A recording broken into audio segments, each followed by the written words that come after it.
لبیک اللہم لبیک لبیک لا شریک لک لبیک ان الحمد والنعمت لک والملک لا شریک لک. وہ دہراتے رہتے ہیں لبیک اللہم لبیک لبیک لا شریک لک لبیک، یہاں تک کہ جب وہ لوٹتا ہے حج سے وہ ہمیشہ اس کے دماغ میں رہتا ہے لبیک اللہم لبیک، جس کا مطلب ہے میں حاضر ہوں اے میرے رب، میں حاضر ہوں. لبیک لا شریک لک لبیک، میں حاضر ہوں تیرا کوئی شریک نہیں ہے، میں حاضر ہوں. ان الحمد والنعمت، تمام عبادتیں تیرے لیے ہیں، سب عطا کیا ہوا تیرا ہے. لک والملک لا شریک لک، تجھی سے ہی ساری سلطنتیں تمام کائنات اور تیرا کوئی شریک نہیں ہے. یہ نقش ہو جاتا ہے اس کے ذہن میں کہ لبیک اللہم لبیک، میں حاضر ہوں اے میرے رب، میں حاضر ہوں. اور اسلامی یقین کی بنیاد ہے یقین رکھنا کہ ایک ہے اور واحد ہے، بنانے والا اور پالنے والا تمام کائنات کو، وہ اکیلا ہی عبادت کے لائق ہے. اور ایک اللہ میں یقین رکھنے کے سبب سے ہی ہو سکتا ہے عالمی بھائی چارہ.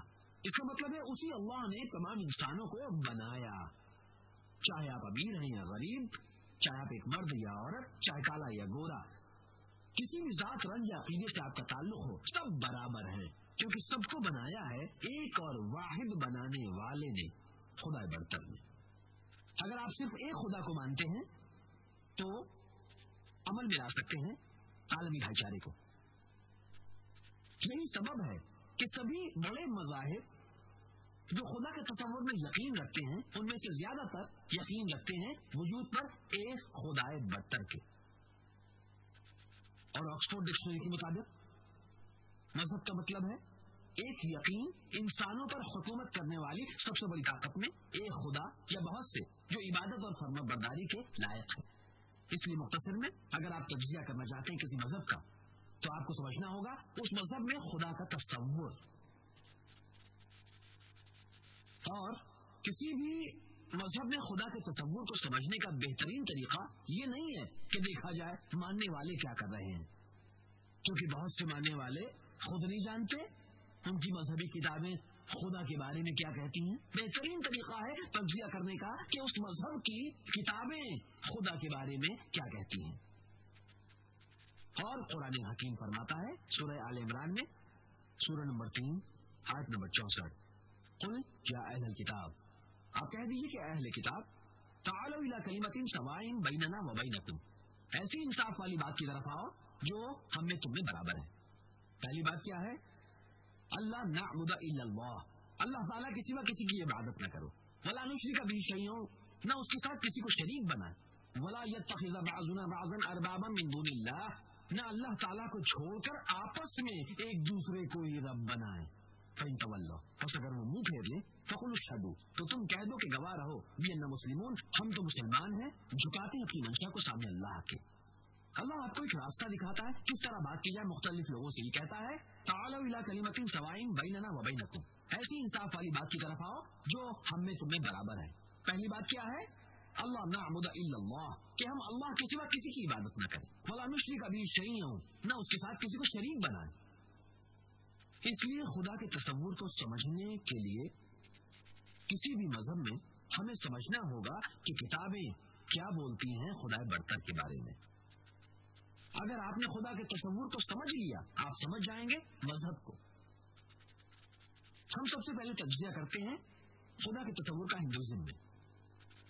اگر آپ ایک عام ہندو سے پوچھیں گے جو عام آدمی ہے کہ کتنے خدا موجود ہیں، کوئی کہے گا 3، کوئی کہے گا 100، کوئی کہے گا 1000، جبکہ دوسرے کہیں گے 33 کروڑ 330 ملین. لیکن اگر آپ پوچھیں ایک قابل آدمی سے جو ماہر ہو ہندو کتابوں کا، وہ آپ کو بتائے گا کہ ہندوؤں کو حقیقت میں پوجنا چاہیے صرف ایک خدا کو، اور ان کو یقین رکھنا چاہیے صرف ایک خدا میں. لیکن عام ہندو یقین رکھتا ہے ایک فلسفی میں جسے کہا جاتا ہے پینتھیزم. عام ہندو کیا کہتا ہے کہ ہر چیز خدا ہے، پیڑ خدا ہے، سورج خدا ہے، چاند خدا ہے، بندر خدا ہے، انسان خدا ہے، سانپ خدا ہے. ہم مسلم کیا کہتے ہیں کہ سب کچھ خدا کا ہے، خدا کا لگا کر सब कुछ खुदा का है, पेड़ खुदा का है, सूरज खुदा का है, चांद खुदा का है, बंदर खुदा का है, इंसान खुदा का है, सांप खुदा का है। इसलिए बड़ा फर्क हिंदू और मुसलमानों के बीच ये है कि आम हिंदू कहता है कि हर चीज खुदा है, हम मुसलमान कहते हैं सब कुछ खुदा का है, खुदा का लगाकर। सिर्फ फर्क है का। अगर हम सुलझा सके इस का के फर्क को, हिंदू और मुसलमान हम एक हो जाएंगे। हम इसे कैसे करें? कुरान फरमाता है ताअलौ इला कलिमतिन सवाइन बैनना व बैनकुम, ऐसी इंसाफ वाली बात की तरफ आओ जो हम में तुम्हें बराबर है। पहली बात क्या है? अल्लाह नाअबुद इल्लल्लाह, अल्लाह के सिवा किसी की इबादत न करें। सबसे ज्यादा आम किताब जिसे सबसे ज्यादा पढ़ते हैं हिंदुओं में, वो है भगवत गीता। अगर आप भगवत गीता पढ़ें अध्याय 7 श्लोक 20, ये कहता है कि सब जिनकी अकलें हड़प ली हैं दुनियावी ख्वाहिशात ने, वो पूजा करते नींद देवताओं की। जिसका मतलब है वो जिनकी अकलें हड़प ली हैं दुनियावी ख्वाहिशों ने, वो पूछते हैं देवताओं को एक सच्चे खुदा के अलावा।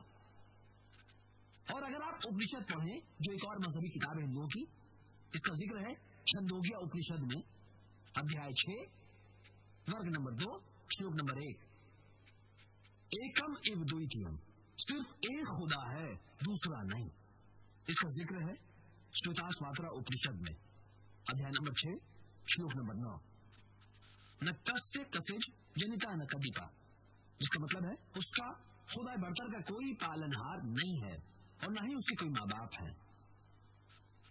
इसका जिक्र है श्वेताश्वातरा उपनिषद में अध्याय नंबर 4 श्लोक नंबर 19, न तस्य प्रतिमा अस्ति, उस जैसा कोई नहीं है। इसका जिक्र है श्वेताश्वातरा उपनिषद में अध्याय नंबर 4 श्लोक नंबर 20 के उसका कोई आकार नहीं है, कोई उसे आंखों से नहीं देख सकता है। हिंदुओं की किताबों के बीच सबसे ज्यादा मान्य है वेद। बुनियादी तौर पर 4 वेद हैं, ऋग्वेद, यजुर्वेद, सामवेद और अथर्ववेद। अगर आप यजुर्वेद पढ़ें, इसका जिक्र है अध्याय नंबर 32 श्लोक नंबर 3, न तस्य प्रतिमा अस्ति, उसका कोई अक्ष नहीं है, खुदा बढ़तर कोई अक्ष नहीं रखता। इसका जिक्र यजुर्वेद में है अध्याय नंबर 40 श्लोक नंबर 8 के खुदा बढ़तर बगैर जिस्म का है और पाक है। और यजुर्वेद का अगला श्लोक अध्याय नंबर 40 श्लोक नंबर 9 ये कहता है कि अंधात्मा प्रविशांति या संभूति मुपास्ते, वो अंधेरों में जा रहे हैं जो पूछते हैं असंभूति को। असंभूति का मतलब कुदरती चीजें जैसे हवा, पानी, आग। और श्लोक आगे कहता है वो और ज्यादा अंधेरों में दाखिल हो रहे हैं जो पूछते हैं संभूति को। संभूति यानी बनाई हुई चीज जैसे कुर्सी, मेज, बुत वगैरह। ये कौन कहता है? यजुर्वेद अध्याय नंबर 40 श्लोक नंबर 9। और अगर आप आगे बढ़ेंगे, इस बात का जिक्र किया गया अथर्ववेद में अध्याय नंबर 20 हिम नंबर 58 श्लोक नंबर 3, देव महाओसी, वाकई सबसे बड़ा खुदा बढ़तर है। वेदों के दरमियान सबसे ज्यादा मान्य है ऋग्वेद। किस बात का जिक्र है ऋग्वेद में?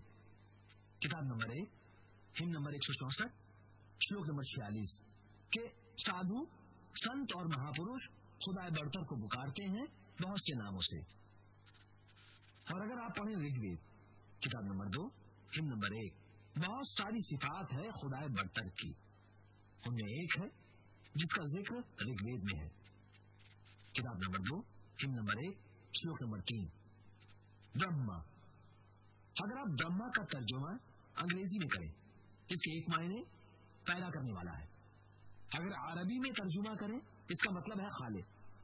हम मुसलमानों को कोई एतराज नहीं है अगर कोई पुकारता है खुदा बढ़तर को खालिक या पैदा करने वाला या ब्रह्मा। लेकिन अगर कोई कहता है कि ब्रह्मा खुदा बढ़तर है जिसके 4 सिर हैं और हर सिर पर ताज है, हम मुसलमान इसकी सख्त मुखालफत करते हैं। जबकि आप खिलाफ जा रहे हैं श्वेताश्वातरा उपनिषद के अध्याय नंबर 6 श्लोक नंबर 9 जो कहता है न तस्य प्रतिमा अस्ति, उस जैसा कोई नहीं है। आप दे रहे हैं एक अक्ष खुदा को। एक और सिफत बयान की गई है ऋग्वेद में किताब नंबर 2 हिम नंबर 1 श्लोक नंबर 3, विष्णु। और आप विष्णु का तर्जुमा अंग्रेजी में करेंगे, इसका एक मतलब है संभालने वाला पालने वाला। अगर आप अरबी में तर्जुमा करें तो इसका मतलब है रब। हम मुसलमानों को कोई एतराज नहीं है अगर कोई खुदा बरतर को पुकारता है रब, या संभालने वाला, या पालने वाला, या विष्णु कहकर। लेकिन अगर कोई कहता है कि विष्णु खुदा बरतर है जिसके 4 हाथ है और उसके एक हाथ में चक्र है, डिस्कस, और उसके एक हाथ में कमल है, हम मुस्लिम इस बात पर सख्त एतराज करते हैं। जबकि आप एक तस्वीर दे रहे हैं खुदा बरतर को, आप खिलाफ जा रहे हैं यजुर्वेद के अध्याय नंबर 32 श्लोक नंबर 3 जो कहता है नातक से प्रतिमा अस्थि, उसका कोई अक्ष नहीं है। इसका जिक्र है ऋग्वेद में भाग नंबर 8 अध्याय नंबर 1 श्लोक नंबर 1, माँ चिद नई दी शंसद, तमाम तारीफें उस अकेले के लिए हैं, उस अकेले को पूजो। इसका जिक्र है ऋग्वेद में भाग नंबर 6 चिन्ह नंबर 45 श्लोक नंबर 16, या एक मुष्टि ही, सिर्फ एक खुदा है।